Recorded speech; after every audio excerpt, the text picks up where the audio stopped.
Hello दोस्तों, आप सभी का स्वागत है मेरे यूट्यूब चैनल पे। आज हम लोग क्लास 7th हिस्ट्री का चैप्टर 2 पढ़ रहे हैं, जिसमें हम लोग पढ़ रहे हैं नए राज्य एवं राजाओं का उदय। ठीक है, तो इससे पहले हम लोग इस चैप्टर के 3 वीडियोज़ को देख चुके हैं। ये जो वीडियो होगा वो चौथा वीडियो होगा। तीसरा वीडियो में हमने सोचा था कि इस चैप्टर को कंप्लीट कर दें, लेकिन लंबा हो रहा था, चीज़ों को समझाना भी चाहिए। तो इसके लिए क्या होता है कि पढ़ाने में क्या हो जाता है, समझाने में टाइम लगता है, तो वीडियोस लंबे हो रहे थे। तो इसलिए हमने क्या किया था कि ये जो चौथा वीडियोस हमने सोचा कि 4 वीडियोस में इस चैप्टर को कंप्लीट करेंगे। ठीक है, तो ये जो वीडियो होगा वो लास्ट वीडियो होगा इस चैप्टर में। हम लोग इस वीडियो में हम लोग इस चैप्टर को कंप्लीट करने वाले हैं। ठीक है, तो इसमें हम लोग क्या पढ़ेंगे, भव्य मंदिर के बारे में।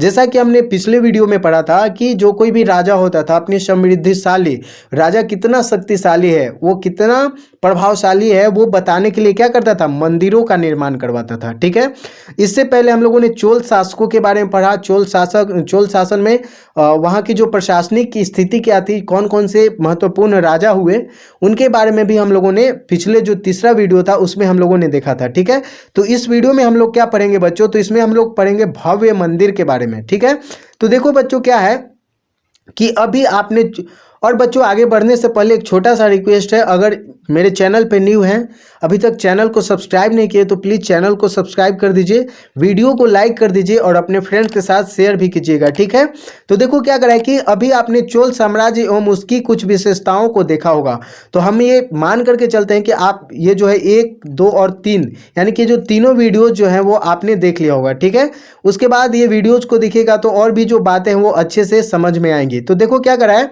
कि कुछ विशेषताओं के बारे में हमने देखा था। आप सोच रहे होंगे कि इस साम्राज्य के शासक अपना ज़्यादा समय युद्ध में ही बिताते होंगे, लेकिन चोल राजाओं द्वारा कई वैभवशाली और भव्य मंदिर बनाए गए, जिसमें तंजौर का बृहदेश्वर मंदिर, कहाँ का, तंजौर का बृहदेश्वर मंदिर एवं गंगईकोंड चोलपुरम के मंदिर प्रसिद्ध हैं। तो चोल शासकों के द्वारा कौन कौन से मंदिर बनाए गए थे, तो तंजौर में जो बृहदेश्वर का मंदिर है वो किसके द्वारा बनाया गया है, चोल शासकों के द्वारा बनाया गया है। किसके द्वारा बनाया गया है बच्चों, चोल शासक के द्वारा बृहदेश्वर का मंदिर बनाया गया है। साथ ही साथ गंगईकोंड चोलपुरम में एक मंदिर बनाया गया है, वहाँ भी उसके निर्माता भी कौन है, तो चोल शासक है। और ये मंदिर स्थापत्य और मूर्ति कला की सुंदर प्रस्तुति है, यानी कि अगर आप देखिएगा तो बहुत ही अच्छे तरीके से यहाँ के मंदिरों और साथ ही साथ इस मंदिर में जितनी भी मूर्तियां बनाई गई हैं वो भी बहुत ही अच्छे तरीके से बनाई गई हैं। इनके बारे में हम विस्तृत रूप से इकाई 5 में पढ़ेंगे। इन मंदिरों में पूजा पाठ के साथ साथ जीवन की अन्य गतिविधियां भी चलती थी, यानी कि जब यहाँ पे मंदिर बनाया जाता था तो इन मंदिर में सिर्फ पूजा पाठ ही नहीं होता था, और भी यहाँ पे कार्य चलते थे। जैसे चोल शासकों के काल में राजाओं, व्यापारियों तथा धन्य लोगों द्वारा मंदिरों को काफ़ी मात्रा में सोना, चांदी एवं बहुमूल्य रत्नों के अतिरिक्त भूमि तथा ग्राम दान में दिए जाने लगे। इससे मंदिर के कर्मचारियों, जो कि मंदिर के लिए काम करने वाले लोग होते थे, जैसे पुरोहित हो गया, मालाकार हो गया, बावर्ची हो गया, मेहतर और संगीतकार हो गए, नर्तक हो गए। बावर्ची का मतलब क्या होता है, जो खाना बनाता है उसको क्या बोलते हैं, बावर्ची। तो देखो क्या करा है कि जो प्रसाद बनाने का काम करते हैं।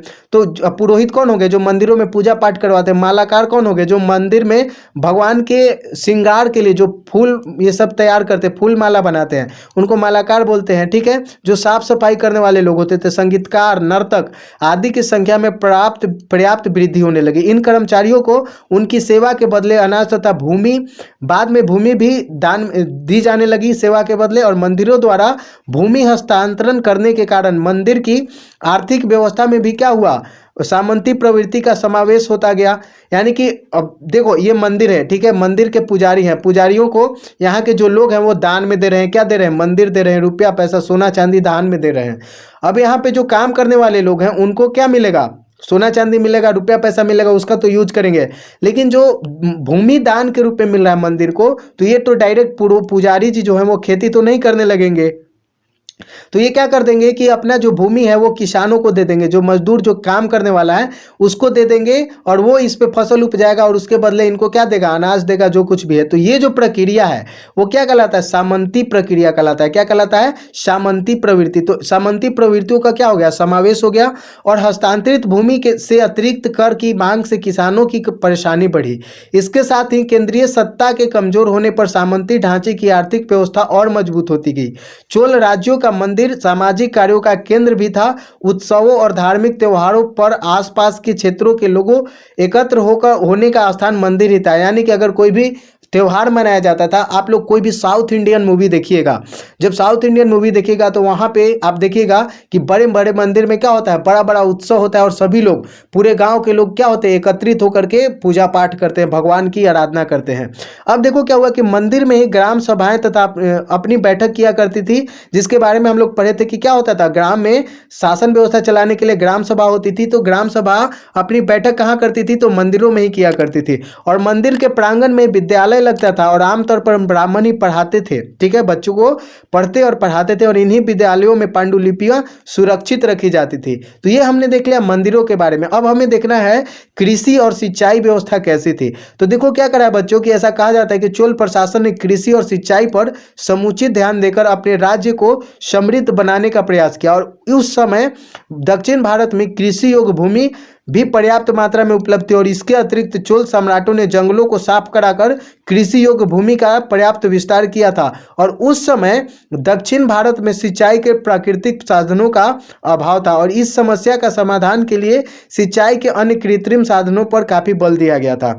यानी कि नेचुरल तौर पे जो अगर देखा जाए तो वहाँ पे नदियों का अभाव था, ऐसे मतलब प्राकृतिक रूप से खेतों की सिंचाई के लिए, कृषि करने के लिए पानी की कमी थी। लेकिन इस समस्या के समाधान के लिए इन लोगों ने क्या किया, नहर का निर्माण कराया, कृत्रिम साधनों का बढ़ावा देने में इन लोगों ने बल दिया। समकालीन स्रोतों से हमें ज्ञात होता है कि सिंचाई के साधनों की रक्षा और विस्तार को पुण्य कार्य के रूप में देखा जाता था और सिंचाई के लिए कई पद्धतियां अपनाई जाती थी। और उस समय सिंचाई के लिए तालाब, जैसे कि हमने क्या बताया कि उस समय सिंचाई के लिए कौन कौन से बनाए जाते थे स्रोत, तो तालाब हो गया, जलाशय जिसमें जल द्वार हो सके, और कुओं का इस्तेमाल होता था। वर्षा जल को बड़े बड़े तालाबों में एकत्र किया जाता था और तालाब के जल को खेतों तक पहुंचाने के लिए नहरों का निर्माण किया गया था। और ये सब किसके द्वारा करवाया जाता था, जो राजा होते थे वो लोग करते थे, ठीक है।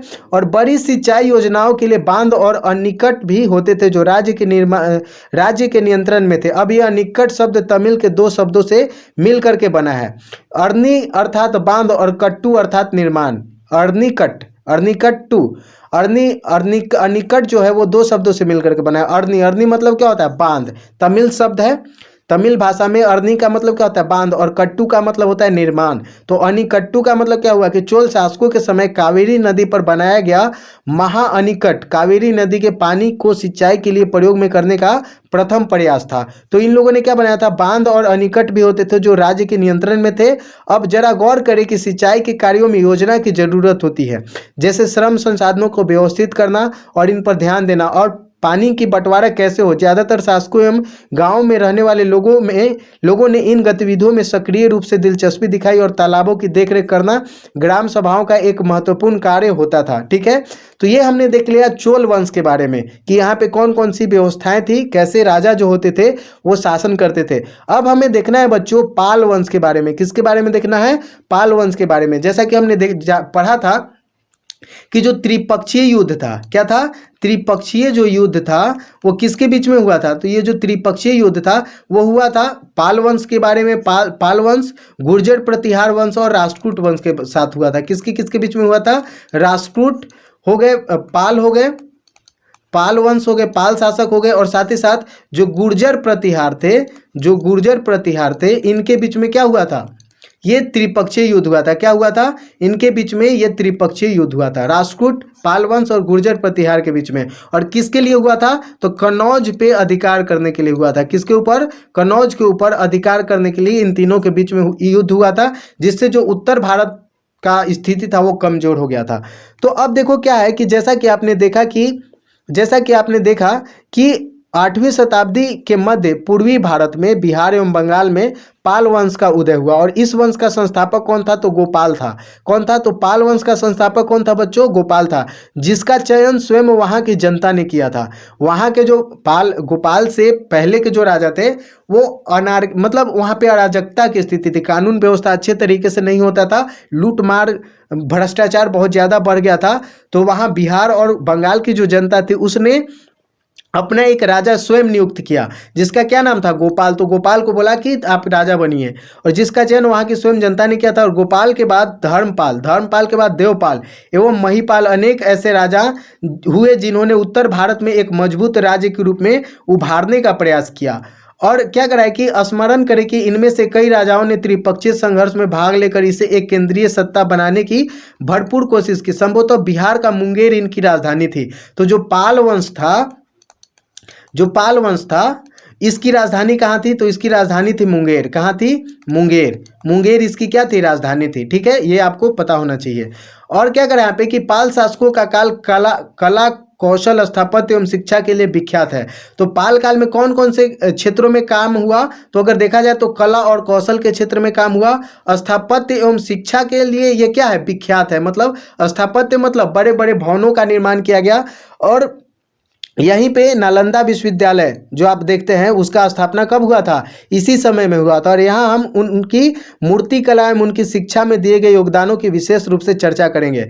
जैसा कि मूर्ति कला एक विशिष्ट शैली, भारतीय कला की पूर्वी भारत की मूर्ति शैली है, यानी कि विशिष्ट शैली का जन्म इस समय हुआ था। और नालंदा, बोधगया, कुर्किहार कला के केंद्र बन गए, और जहाँ प्रस्तर एवं धातु प्रतिमाओं का बड़े पैमाने पर क्या हुआ, निर्माण हुआ। और पालकालीन मूर्तियां तत्कालीन धार्मिक विश्वासों से प्रेरित होकर बनाए गए थे, और इनमें ज़्यादातर बुद्ध की मूर्तियां थी। ब्राह्मण, जैन एवं अन्य देवी देवताओं की मूर्तियां भी मिली हैं। ठीक है, अगर हम देखें तो। और पूर्वी भारत की इस विशिष्ट मूर्ति कला में काले स्लेटी रंग के कसौटी पत्थर का उपयोग करके बनाया जाता था। इन मूर्तियों को यहाँ पे आप देख सकते हैं कि कुछ इस प्रकार की मूर्तियां बनाई जाती थी। अगर आप पटना के म्यूजियम में जाइएगा तो इस प्रकार की मूर्तियां आपको बहुत बड़ी मात्रा में देखने को मिलेंगी। ठीक है, काली काली मूर्तियां। ठीक है, अब देखो क्या करा है कि अब ये जो बनाते थे तो क्या करा है कि इस शैली की मूर्तियां मुख्यतः पृष्ठ शिलापट्ट पर उकेर कर बनाई गई हैं। और प्रारंभ में मूर्तियों के प्रभा मंडल अलंकृत नहीं थे, बाद में अलंकृत प्रभा मंडल बनाया गया, और साथ ही साथ पृष्ठ शिखा को भी अभिप्रायों से अलंकृत किया गया। अलंकृत करने का मतलब क्या होता है, सजाना। इस तरीके से आप यहाँ पे देख सकते हैं कि ये क्या किया गया है, मूर्तियों को सजाया गया है। आप देख सकते हैं डिजाइन बना बना करके इन चीज़ों को सजाया गया है। ठीक है, आगे देखो क्या करें यहाँ पे कि पाल कला के अंतर्गत बौद्ध मूर्तियों में बुद्ध की अतिरिक्त बोधिसत्व, तारा तंत्रयानी, बौद्ध देव आदि प्रमुख है। ब्राह्मण देवताओं में विष्णु, शिव, सूर्य, दुर्गा, गणेश आदि की प्रतिमाएं बनी हैं। जैन मूर्तियों में अगर बात की जाए तो लगभग सभी तीर्थंकरों का प्रतिनिधित्व देखने को मिलता है। और पटना संग्रहालय में संग्रहित पालकालीन सर्वोत्तम उदाहरणों में एक सारण से प्राप्त जो अवलोकितेश्वर की मूर्ति है वो भूमि स्पर्श मुद्रा में बुद्धा मैत्रेय की प्रतिमा है। मुंगेर से प्राप्त मकरमुख, प्रणाल आदि प्रमुख है, और इन्हें आज आप पटना की संग्रहालय में जाकर के देख सकते हैं। हम अभी बताया आपको कि आप पटना म्यूजियम में जाइएगा तो ये बहुत सारी चीज़ों मूर्तियां जो है वो देखने को मिल जाएंगी आपको। ठीक है, प्रथम जो शासक था गोपाल ने अपने शासन के दौरान उदंतपुरी वर्तमान बिहार शरीफ में एक मठ तथा विश्वविद्यालय का निर्माण करवाया था। और धर्मपाल ने आज के भागलपुर जिले में विक्रमशिला विश्वविद्यालय का निर्माण करवाया था। और उसने नालंदा महाविहार को भी दान दिया था। तो कौन दिया था, तो धर्मपाल ने। तो धर्मपाल क्या करवाया था कि विक्रमशिला जो विश्वविद्यालय आज के भागलपुर में जो स्थित है उसका निर्माण कौन करवाया था, तो धर्मपाल ने करवाया था। कौन करवाया था बच्चों, धर्मपाल ने करवाया था। और इसने नालंदा जो महाविहार है इसके लिए दान भी दिया था। कौन, धर्मपाल ने। आगे हम लोग देखते हैं तो ये जो चैप्टर है वो यहाँ पे कंप्लीट होता है बच्चों। तो इसका जो क्वेश्चन आंसर है वो हम लोग नेक्स्ट वीडियो में देखने वाले हैं। ठीक है, तो इस वीडियो में इतना ही रहने देते हैं। तो मिलते हैं नेक्स्ट वीडियो में, तब तक के लिए धन्यवाद, टेक केयर। और अभी तक चैनल को सब्सक्राइब नहीं किए हैं तो प्लीज़ चैनल को सब्सक्राइब कर दीजिए, वीडियो को लाइक कर दीजिए और अपने फ्रेंड्स के साथ शेयर भी कर दीजिए इसको। ठीक है, तो मिलते हैं नेक्स्ट वीडियो में, तब तक के लिए धन्यवाद।